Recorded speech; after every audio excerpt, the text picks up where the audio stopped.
Thank you very much, Sita, for the introduction and leading the today's convening. I want to acknowledge the committee of JNU Academic for they've been after me for some time to come and speak. Unfortunately, I've been not in one place to come in, but I'm glad that I could make time. Thank you to my dear brother, Professor Harish Wankere. The first day that I'm coming, I just have a day. Let's do something, and I want to discuss some of the new work that I'm coming in. So the draft was not really ready. It was just extremely typographical errors you might have come across.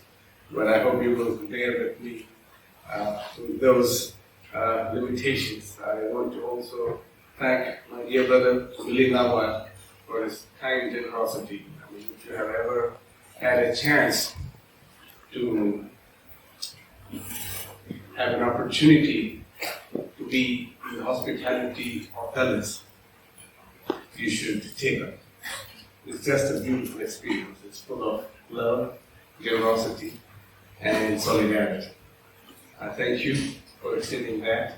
And also to have in the audience the star podcaster, Anurag Minus Verma, who always come here to attend and also submit his theories.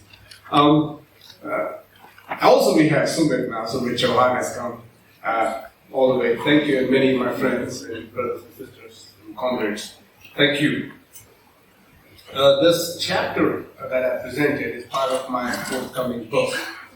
It's been some time that I've been working on this, and as goes with every work, keeps on improvising like a jazz. And I hope this jazz session will also add to some of the tones that I hope to learn from your comments, your criticisms, and hopefully some of those can be taken to some end. The topic of today's engagement is to really look at when did letters became part of a movement. Letters, not just a specific genre, but multiple genres, not just literature, but poetry and so forth. Also, a letter as a construction, a letter as a concept, as a dynamic force, and also a mode of expression. And then through that, I was thinking about the Dalit movement in India and their relationship with the idea of letters. A letter as a conduit to express, to emphasize their presence as equal, but also as somebody who can claim for dignity by not just the power that they carry through their fists, but also through letters. And this is how modern Dalit response to the caste culture came about in 19th century. It was how it traced through the letter activism. And the reason for this being, many times, especially in the recent past, prominent anti-caste radical movements have had base through this letter activism. And in this paper, I'm limited in many instances. The first is I'm providing a wholesome history, certainly. Covering of that sphere of history will have its limitations. There are many actors who left that. I mean, when I made an Outlook special issue about 50 Dalits, it was a great list, but the 51st person felt offended because they were left out. And so there's always a dilemma. And many of them are in this campus as well, and across the cities. But the purpose of this is to not really necessarily, I think I was providing, like, this is not necessarily to have only a genealogy of a certain sort, but to give a suggestion, to give an idea, to give a program for our research itinerary. And what I look for through social change that took place was through various mediums. They were pamphlets, they were books, they were little magazines. There were various sources that acted as a guidance to this history. Now, when we look at this about 100-year-old history, the two language spheres that at least I have access and have knowledge about was Tamil and Marathi.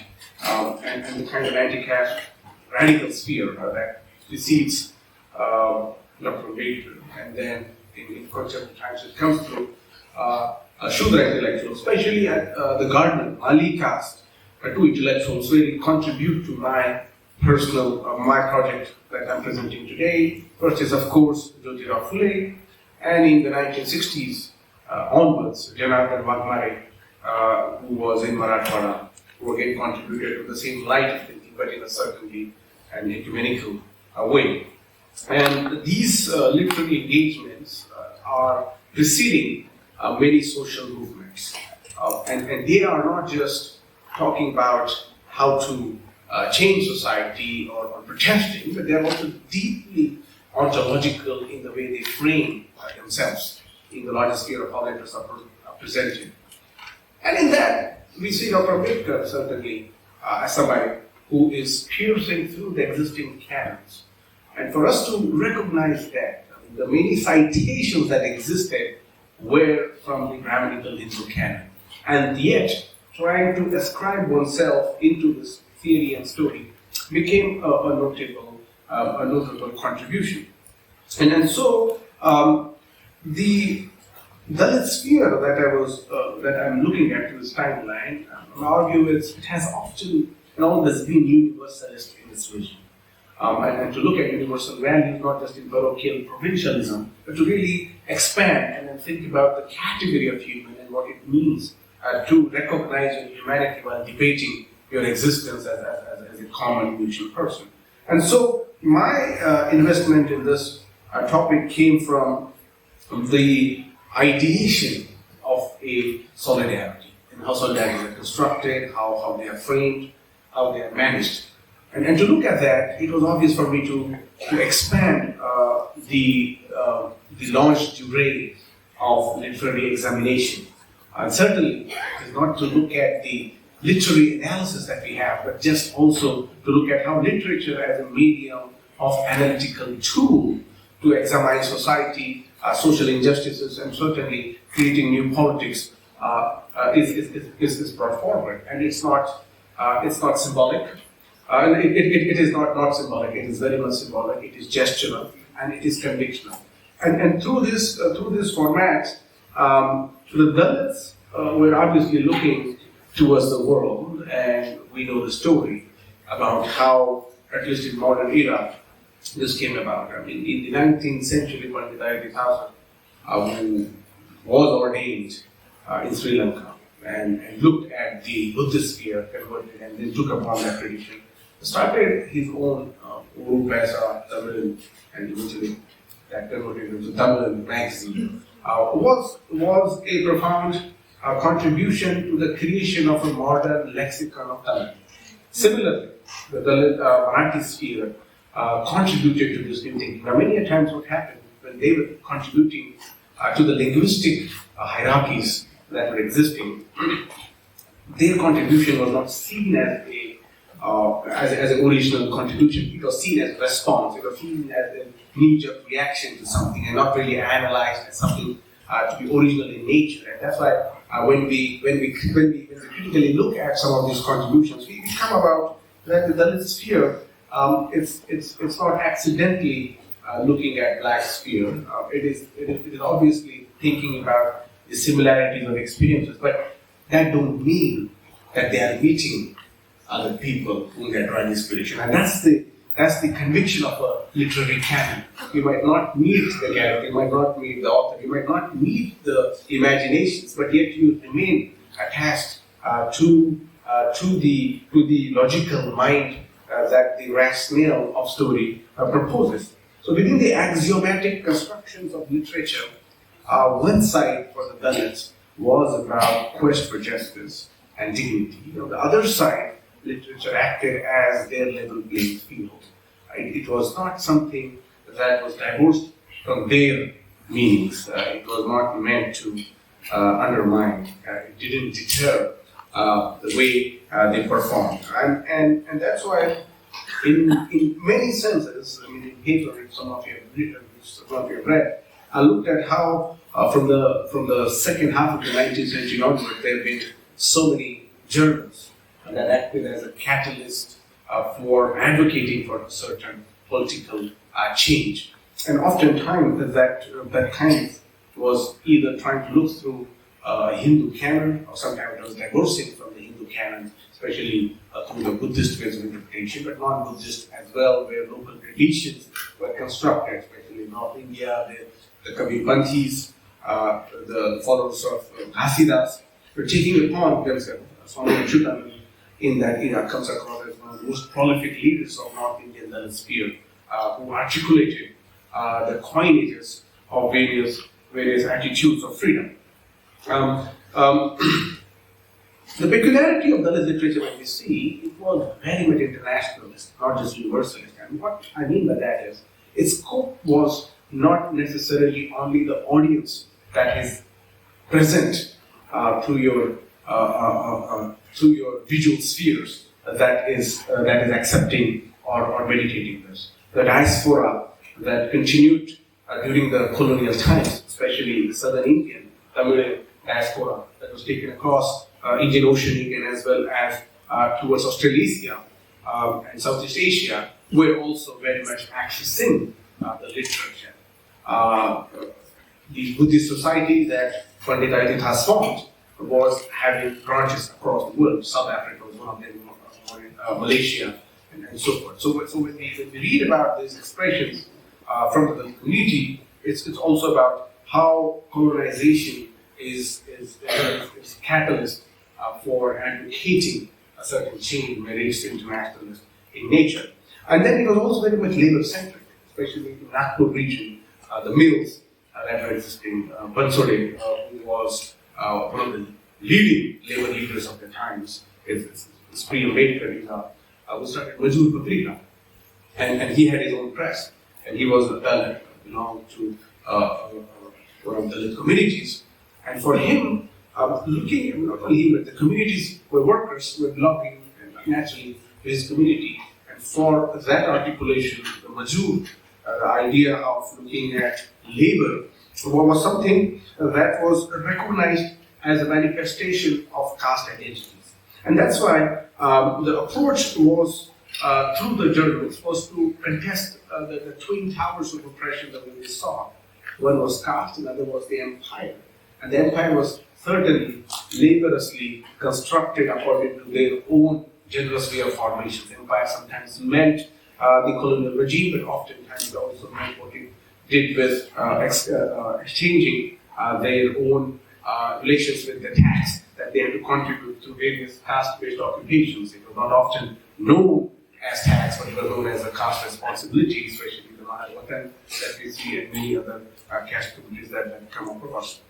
And then, of course, we see the largest peer operating. Ambedkar comes across, and he's credited having 4 journals. The Mukha Janta, of course, is one of the longest running, which was re-christianed into Prabuddha Bharat, and of course, I couldn't continue. One of the last, when Ambedkar died, his Prabuddha Bharat carried an entire thing on that. So we can see the literary contribution to journalistic brain sphere continued to animate the discourse. Now, one of the arguments they thought was the wrongs of the past, they thought cannot be simply apologized by the oppressor. There has to be more than apology. And then the politics of Dalit freedom, it was meant to, it was advocated to put corrective measures in place. And so it was not just a piecemeal of extension of solidarity or apology, but it meant to divorce the representation that Vittal Yengde and the literary classes mission that was trying to present to accommodate into the Congress politics or the politics of then, and of course Dr. Ambedkar critiqued that because he didn't see that as a politics of self-respect and emancipation, but it's just adjustment. And as that kind of force continued to exist, especially through the media sphere that we saw. Now, many times when these notions were constructed, it was oftentimes gestural anecdotes that were constructed. It was meant to gesture through an experience of somebody, but also they were heavily personalized narratives. And due to this, the audience that was were accepting this could make sense of what's happening in the society. And certainly Dr. Ambedkar himself, in his Annihilation of Caste, the fear of the text, draws upon the trade sphere, explaining what was existing within that time. And these kind of caricature of a Dalit protest literature derived from gesture and personal, where narratives were created to find allegories of resonance. And so I think the birth of the Dalit literary canon came across as a creative response to its own condition, their own condition created by someone else, and the protest that derives, which was not to pit itself as a force against something, but it was simply stating its purpose. Oftentimes it was taken as, even today, the Dalit movement, when they're stating its purpose, it's seen as an affront, it's seen as a response, it's seen as an assault upon something else. If a Dalit is stating their existence, it's seen as an attack on the state or the institutions that operate in that. And so this dilemma also existed in them. And for them, during that time, at least in the 20th century, early 20th century, had to figure out this kind of misunderstanding of the Dalit media and its media sphere. And so what they essentially did was that they found their company with ideas, and protest went alongside. So it was not just about debating through staging and talking, but it had to be carried on. I mean, when Raja Dhali, for example, would start speaking, one of the things, he was a literary genius of his times, wrote profoundly, talked about the great virtues of Buddhism, and edited a little magazine. Raja Dhali, one of the, of course, co-founders of the Dalit Panthers, which he later abandoned and started mass movement and went towards the Dhamma. Raja Dhali, during his speeches, would propose various manifestations, and this was always about Fulation or creating your own platform and not rely on the Brahmins or the dominant caste oppressors, because again, being with them would certainly mean that their co-option and appropriation would not work well. And so when Raja Dhali speak, or even Namdev Desai, for example, their language was not yet ready for the canon acceptance. It was considered lewd, and it had been slapped with a charge of profanity. And Namdev Desai, famous, would say, I'm starting my speech by kicking on the ass of the sitting chief minister. And that would then just create but his gesture of politics was about drawing attention to various allegories that they were fighting for. But then after speeches, of course, it came about action, and one of the most prominent examples of letters followed by action was through the creation of the Dalit Panthers. The Dalit Panthers certainly drew upon provenances through black literature, and there's again history about that. Raja Dhali would spend time translating the black poets, black literary figures, and draw some inspiration. However, their own stories were so rich and pregnant with their own past. The kind of indic self manifestation was something that was contradicting what the racial problems would be. Here, the subject was still in India, but not taken from Africa to work there. And so, how do you really create a new story? How do you really tell something that passes as knowledge, but yet remains accused by the main public sphere? And so, in this, the public conversations then also became part of Dalit private sphere. Private sphere then started becoming much more articulate in the way they were listening to the speeches, they were reading stories, there were many journals, and in this story, they looked upon as anything that came from the Brahminical caution with much more suspicion, and that left the politics of then, the 1970s internationalist-led politics and the influence of Brahmin-led left in India into convent. And they were searching for something that will be a non-Ambedkarite leadership that could be then further promoted, and that would gain a say in the meetings of the polity. Now here, the contradictions remained, which were created eventually to diverge. And the Panther leaders, especially taking an Ambedkar stand, were also victim of this short-sighted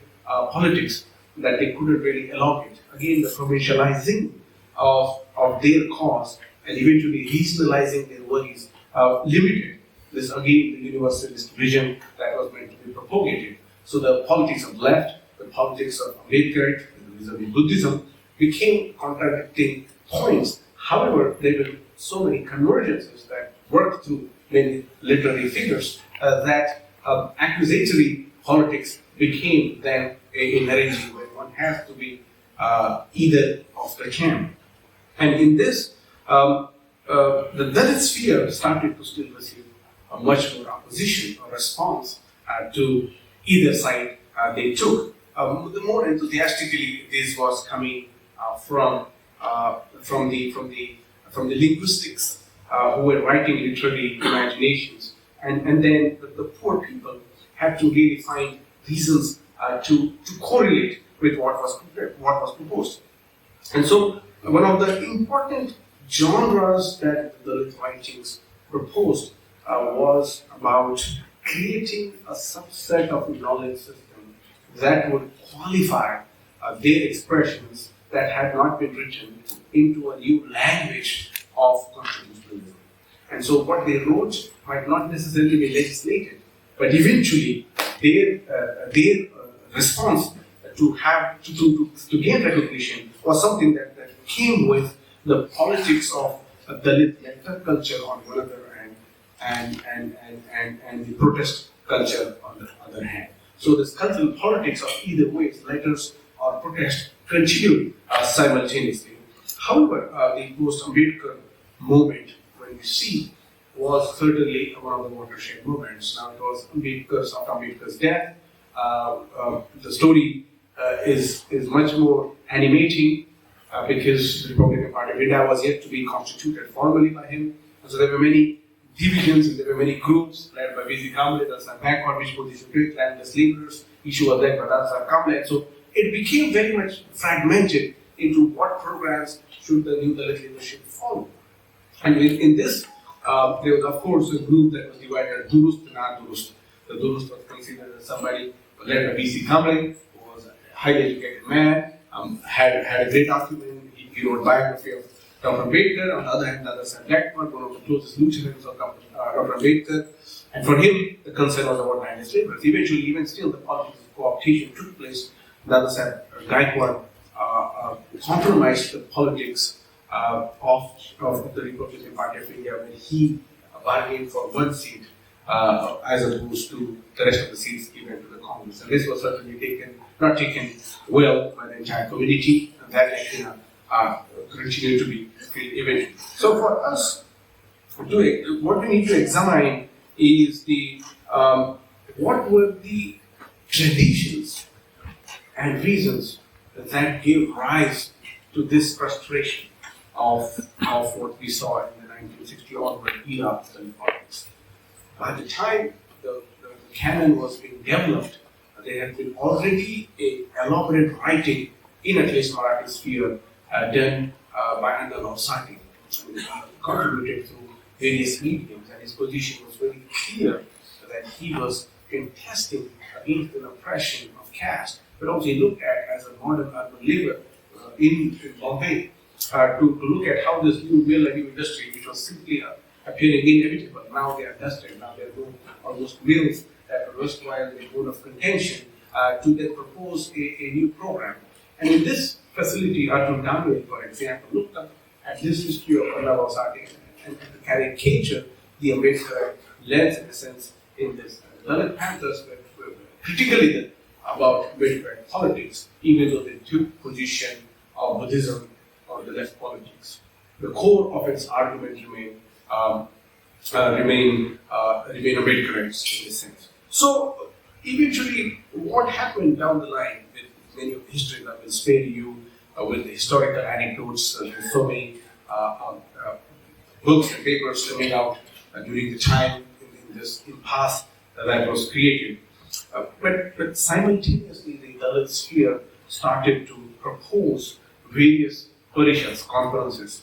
They established various venues for expression in Karnataka, the Mandaya movement, especially the Dalit Samiti, and all found a reason for rationalism, and certainly Ambedkar thought to come about.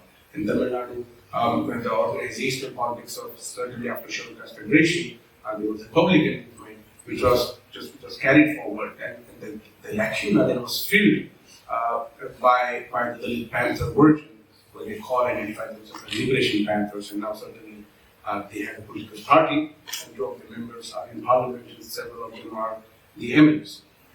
They started Dalit Sahitya Sansad, Dalit Sahitya Parishad, Bauddha Sahitya Parishad, Dalit Natya Parishad, Phule Ambedkar Panchayat, Dalit Adivasi Mahasabha, Purogami Vichar Manch, Progressive Manch, Parivartan Sahitya Mandal, Asmita Dar Sahitya Mela, Dalit Nyaya Sammelan, Ambedkar Vadi Sahitya Sammelan, and so forth. And there's every year conferences. And what we see in these locations, there is a certain spherical understanding of the existence of a black public sphere. There's a protest culture, there's an ideation that is taking place. However, within this manifestations of so many conferences and centers, there has not been a positive articulation of an active solidarity.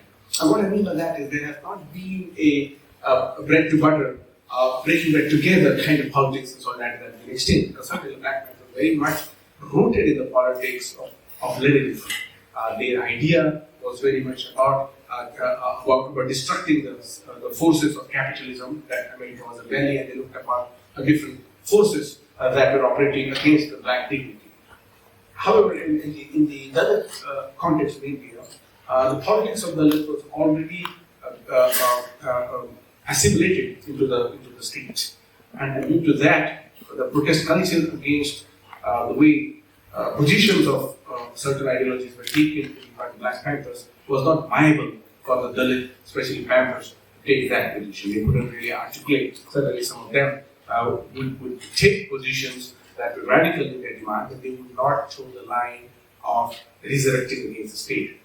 Though they changed and challenged the statist foundation, such as writing about or participating in the protest of or publication of the riddles in Hinduism, or the sharp pungent critiques of how caste operated through the Brahmanism, and pointing out about Krishna, talking about Rama so fiercely, telling about the stories of Sita. And through their protest, according to the cultural nuances that protected the structural foundations of any Indian state, the Dalit Panthers were really creating an internal guerrilla-like warfare through academic as well as cultural spheres, and that really promoted many progressive movements of the time, especially in Maharashtra. Yuva Kranti Dal was one of the leading organizers, and so forth, where progressives kind of joined. And for Dalits, this viewpoint of looking at state as a capable institution to redress their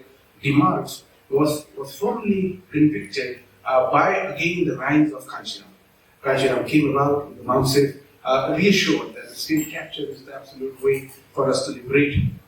Resurrecting against the state might not be the viable option, and that remained accepted, especially among the middle class or the first generation employers, who then of course fired behind him through BAMSAFE, first DS4 and BAMSAFE, and then eventually culmination of that into DSP.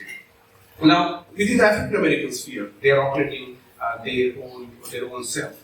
Now, there were four phases in the American, especially African American sphere. Dixon Bruce wrote about it, and he called it those four phases. The first phase was between 1680s and 1760s. That was the time when also slavery was on rise. But that was not a vacant space for an ideation that was meant to be, was acted as a kernel for the second phase, which was from 1760s to 1800s, I mean the 40 years, where many radical writings against slavery were taking place, especially through biblical formations. But the renditions were often through the way Bible was said or told. It was through poetic forms. So obviously, the way slaves could propose their protest was to also write poems. One of the prominent poets now recognized as a respected poet was during the early 18th century. He wrote a poem in 1711. His name was poet, Jupiter Hammond. So Jupiter Hammond was somebody who's ranked as the first African American poet to be published in the United States. And his title of the poem was an address to Phyllis Wheatley. And we come to know who's Phyllis Wheatley. She was probably the most famous American poetess of her times. And this was again the recognition of Phyllis Wheatley to look about to a, as I said, gestural resonances that they were drawing. There were obviously direct references of personal rights, personalized narratives, but also gestures were very important to draw upon allegories. And that tradition we can see also operating in the Dalit sphere. Here, what she did was certainly talk about faith and so forth, but there was something that she wrote, and Hammond, Jupiter Hammond, picked up upon that, and then he addressed a speech which was titled "An Address to the Negroes in the State of New York, 1797." And what he did was he mixed Christian values, but also asked for God's ultimate judgment to fellow slaves and black people of New York State, which meant this: slavery was justified through Bible, through various interpretations, of course. So he was using that canon itself, but also suggesting a certain rebellious nature. And he said, and I quote, "God hath not chosen the rich of this world. Not many rich, not many nobles are called. But God had chosen the weak things of this world and things which are not, to confound the things that are." Now, what he really did was to really flip around the narrative of the poor person and bring upon and give the responsibility that God has done in a certain canonical way. And such guidance in the sphere was still drawn upon, especially in the protest culture, from Jyotirao Phule to Dr. Ambedkar, and what over their guidances for their liberation. And then such kind of ways kind of continue. And many of the radical poets and literary figures from America were banned. They had to escape the prosecution. Many of them found refuge in Fidel Castro's Cuba. Many of them going to Algeria and France and European shores. Certainly, they started writing excellently, and we have many literary figures. Now, what is special about Phyllis Wheatley? That she, by the age of 14, she was already a superstar in America, writing poems. Now, Phyllis Wheatley's she was writing, of course, English language, but at that age also, she was convicted to fight for the abolition of slavery. Now, we're talking about 1767. It's still very much pregnant with racial castes in America. And she said that, again, the position of black as king, something referring to the biblical resonances, that we need to liberate ourselves through this, but also we need a politics of recognition where we need to find spiritual equality to the whites. And what we see essentially in the medieval era of Indian protest culture was to also equate. The fight started with claiming equality, especially spiritual equality. And once that is established, that we can claim all the resources that are available for your purpose.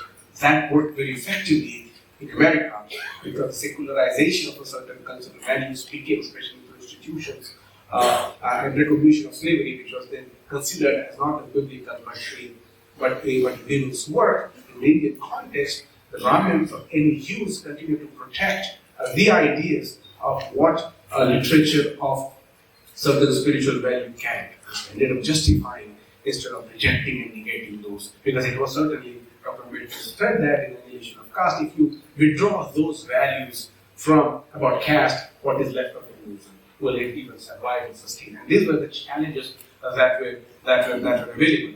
And so what we see is in the 19th century, 1845, we see new genre, especially Frederick Douglass, comes on force. I mean, he writes a autobiography, and certainly he's one of the most impressive speakers in America of his time. So he's an audience in the British Isles, is advocating through his story.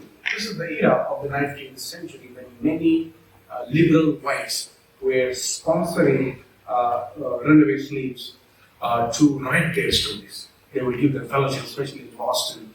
They would help curate their thoughts and publish. That was one of the best ways of propaganda against slavery. So these were abolitionists, what we call. Their work was monumental, and so that Rotira Phule decided to devote his monograph, Slavery, to the good people, the abolitionists of America, whose work was now getting recognized. And now, here what we see, the narrative has changed to becoming an equal American.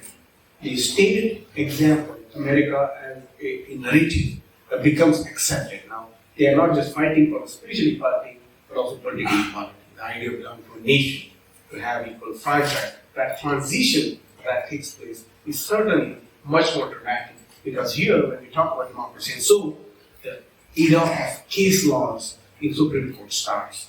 18 something, you will often see are important citations in the American civil rights struggle. It has always been, so it's often been contested in various avenues. And many a times that when Frederick Douglass, for example, was writing, when he didn't write one autobiography, he was writing 3 of them of autobiographies, because it needed to be told. Du Bois wrote his autobiographies twice, 2 autobiographies of himself. And you see, the retelling of personal narratives is so important in this creation. And why you need to remind people of your experiences, because these form as an arsenal of emphasizing the political equality for women. Certainly, the works in the 19th century were taken forward in the 20th century, and we know several works, especially in the Harlem Renaissance of 1920s, saw Richard Wright, Zora Neale Hurston, and many giants taking on that task, but also not limiting to literary sphere, but aiding literary sphere through the politics of theater, through the politics of cinema, through the politics of music, and so forth. And that kind of similar work, evocations, you see happening. They're happening in a different sphere. They need not have references of each other directly, but it is something that a literary canon has a capacity to expand in many directions and assimilate many other possibilities of protest and revolt.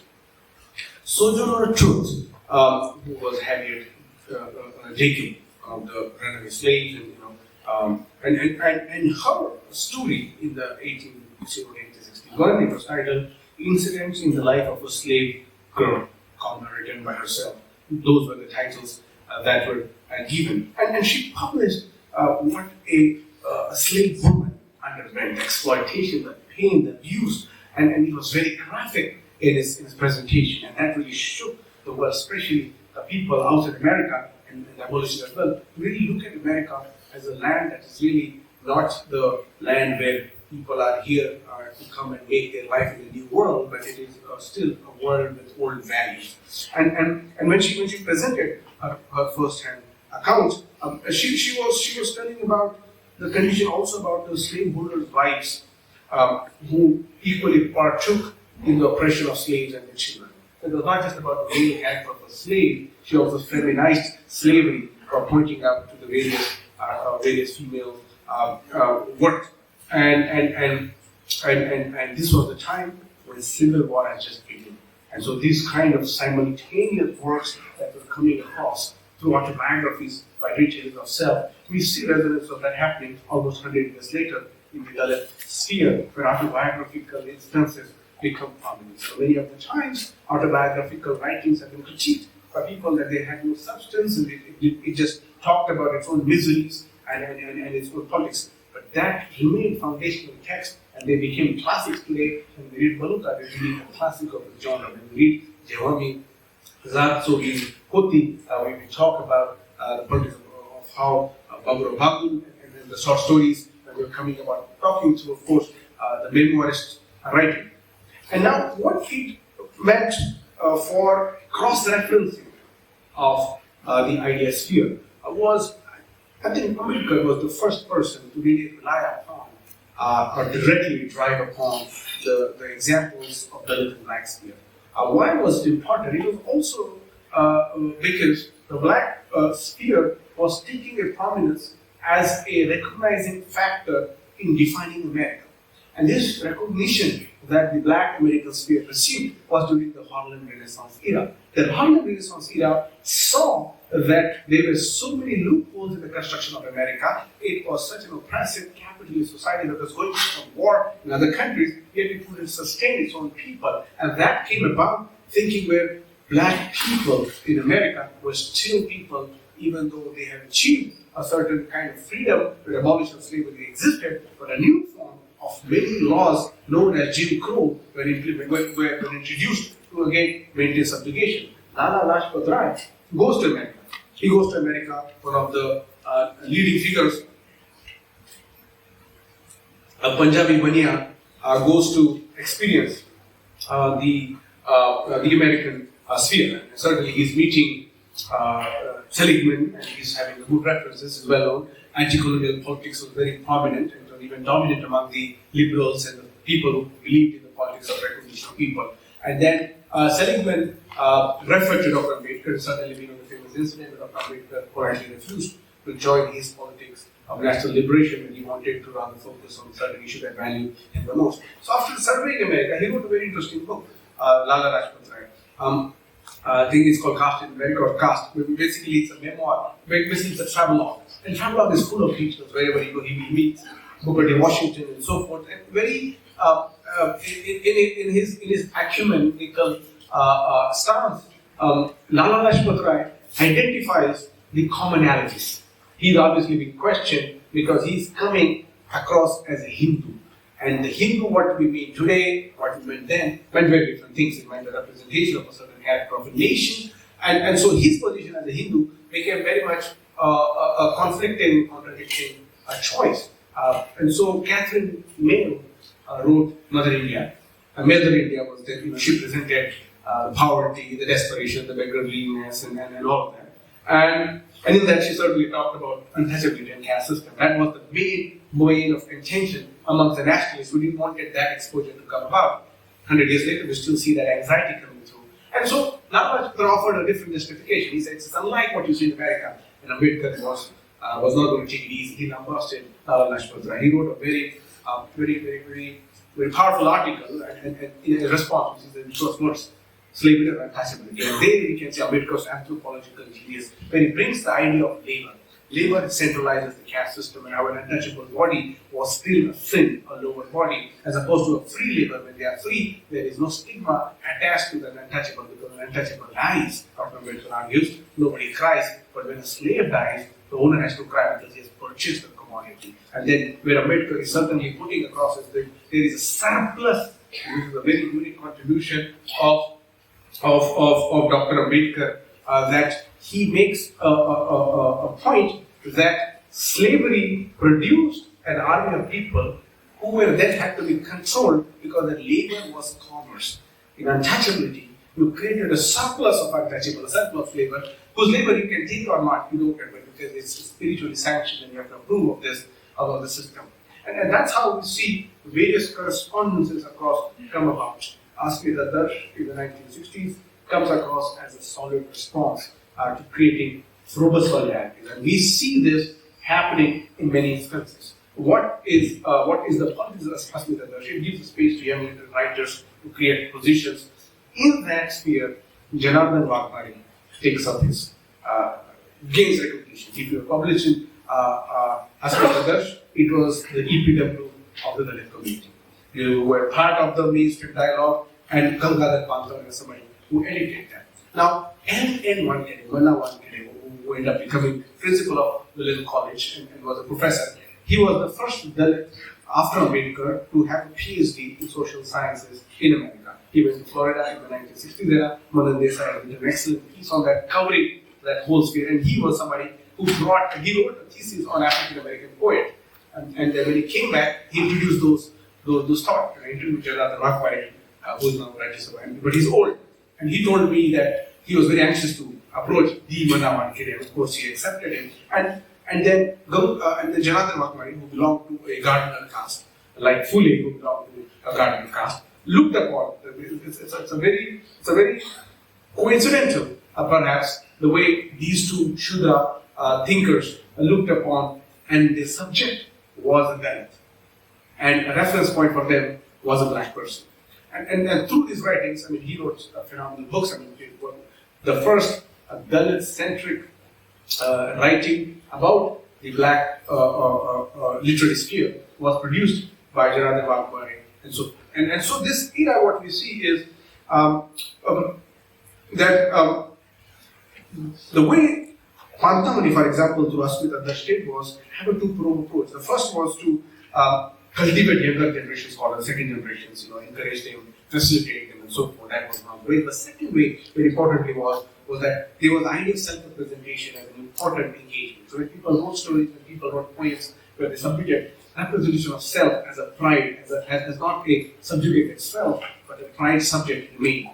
Gangadhar Pantamani was a literary genius. When the first World Marathi Conference was organized in California, he was the inaugural presidential speaker, and there you see Vaghbare drawing upon Du Bois's writing, or he's drawing upon Richard Wright's writing, and he's then connecting to what it means. So when a person is going to America, he's not just looking at, or he's at all not looking at the white public sphere, but he's certainly looking at what the black public sphere means. And so these many exchanges that we saw in through various metaphors, solidarity was somehow not necessarily constructed, and that's the point of contention. Where what Janardhan Vaghbare then he wrote the Negro Dalit Nexus. That's what he called the Black Dalit Nexus. The way it operated as there was a quest. What he called was for black identity. In Dalit sphere, he says it didn't. Unlike black literature, it didn't start. It took 60 to 70 years. Vaghbare argues to become radical. He said Dalit writing started off as radical because the icon they drew upon was the ideas of Ambedkar. Ambedkar provided that radical edge for them to begin as radical itself. And so, in this, what we see is that even though there was such protest and even such organizations, such rhetorics advocated loudly, yet they couldn't gain a power into the position of, they couldn't gain a position into the power structures where they could be the negotiating, deciding factors. And that remained one of the critical observations. And solidarity, the way we see being made in today's context, has to be looked to, and this is my thinking about, is that though we have an ontological mapping to literary separation, there was divide, the resources less, and they couldn't much more, but also I think the stream of expression, because there were two limitations, because it was non-English sphere that the Dalit wrote into, which translations are only coming now, but in a very limited sphere, but also there was not much interest from the American sphere to look out. So that's why it remains this, I call it one-sided love affair. Nevertheless, what it did to the local economy of literature and letters was to create a new man, a new human in the wake of how an Ambedkar consciousness, post-communist Ambedkar meant. And through this framing of solidarities in today's era, as a closure, that various resources concern people across the world. The question of land, tribalism, how law is deployed, how nation as a structure and state is proposed, how hierarchies are mentioned, capitalism and culture are sources of what through which the minorities continue to rule, and through this, the Dalit political sphere now, at least the way I am building through the black and various other solidarity sphere, is to look at the commonalities but also obvious differences, and still have the recognition of what it means to gain access and yet maintain a story that would not necessarily be assimilated but retain its originality. And retaining originality means following the codes of what solidarity is exchanged. It is to build upon what were the things that were done, but also to recognize the limitations in the construction of solidarity. And that's been the meaning. And so outcome, I don't know if it still will be made as solidarity, or it will still be an extension of affection from distance, or it will just be a recognition of the other person. That needs to be done when more political projects are constructed. Thank you.